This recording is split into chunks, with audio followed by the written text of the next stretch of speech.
people. It's nighttime. About 10:39 at night. Yeah, we grind around here. Anyway, how y'all doing? Another beautiful day or night. Yep. Hope your five senses work. Hope your health and strength is good. What? What's up, gamers? Look, as of January 2023, let me say this. The Activision Blizzard deal has opened Pandora's box. The Activision Blizzard deal has opened Pandora's box. You know, when the Activision situation had first started, right? When they were having issues, union jobs was the topic. But going forward now in 2023, union jobs is going to be the focus. Okay.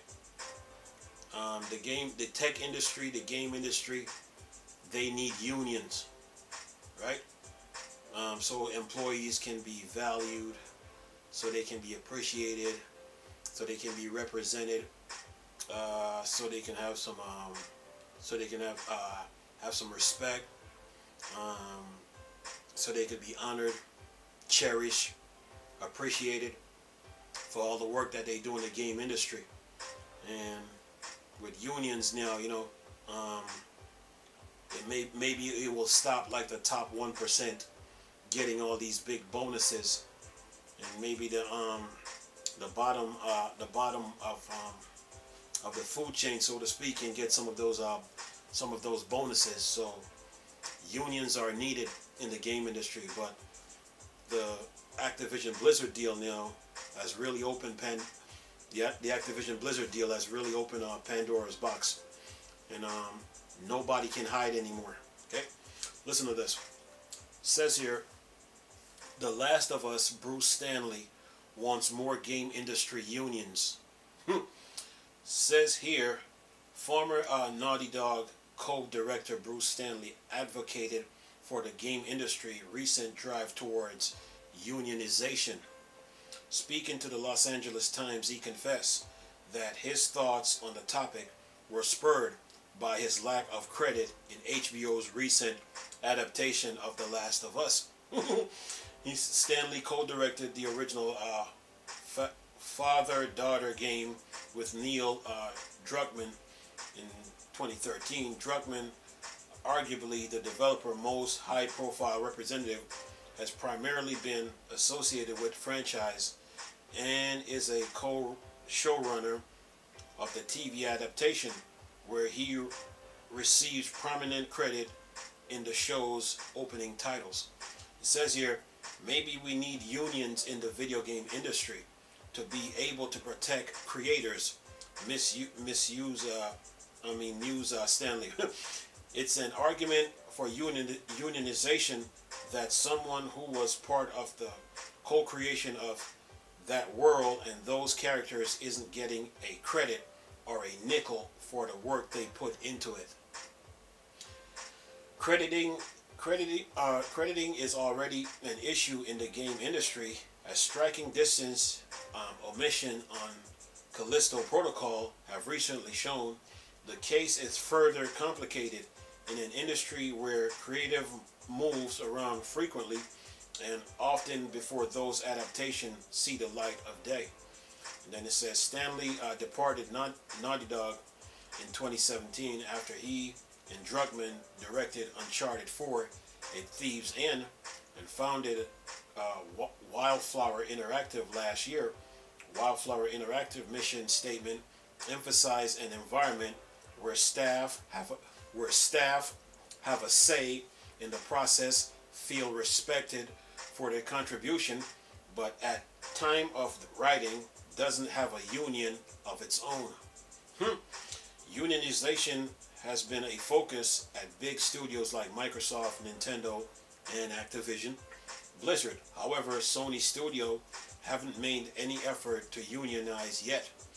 Then he says, per GDC State of the Industry Survey for 2023, it's known that 53% of developers are in favor of unionization. Those who support it have been in the industry for 15 years or less, while those who have been in the industry for double that time argued against it. Then it says here, despite the support for unions in the industry, 60% of developers admit that none of their colleagues have explored forming a union at their studios. One developer said unions wouldn't fix everything, but acknowledged game devs are screwed financially by studios. It would be nice to have more workers' rights and representation. Says here, since Straley was a key figure for one of the top PlayStation developer, maybe his words will inspire a Sony developer to bring their studio into the fold. Then it says here, game developer and GDC are sibling companies under Informa Tech. The 2023 State of the Industry report was produced in collaboration between games developers and game developer conference. Okay, that's it. So yeah, unions are a thing now. You know, the Activision Blizzard situation really opened Pandora's box, you know. And with Microsoft now trying to lay off employees, and then Amazon doing the same thing, you need unions in the game industries to exercise, you know, some control and some, you know, some say-so about what goes on, you know. That way they can protect their employees, you know, and I mean employees from all the studios within the game industry from losing their jobs, you know, with like in the drop of a hat, you know. Unions are needed, you know, and maybe you know, it will stop like these developers, you know, that give out these big bonuses to like the top like 1%, and then the rest of the employees don't get anything. So unions are needed, man, and people need to communicate more. I think in the game industry there's too many egos, and people need to communicate more and talk about this, you know, and start taking action on it. Because after these job cuts by Amazon and Microsoft, you know, maybe this will wake them up, you know. But it is needed in the game industry, man, and going forward, you know, people need to have a say, you know, in what goes on, you know.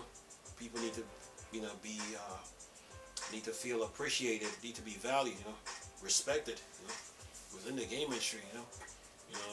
It's not, it takes real, you got to be real creative in the game industry to make these games. You got to be, you got to have like a real love and a real passion for, you know, for video games, you know, and be very creative about it, you know.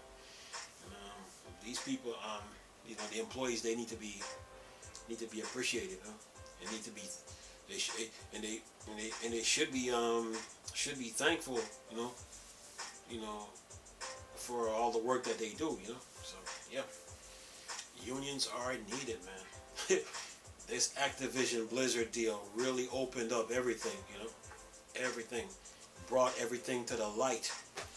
No one can hide. Anyway, I'm gonna leave this video for y'all to enjoy with the article.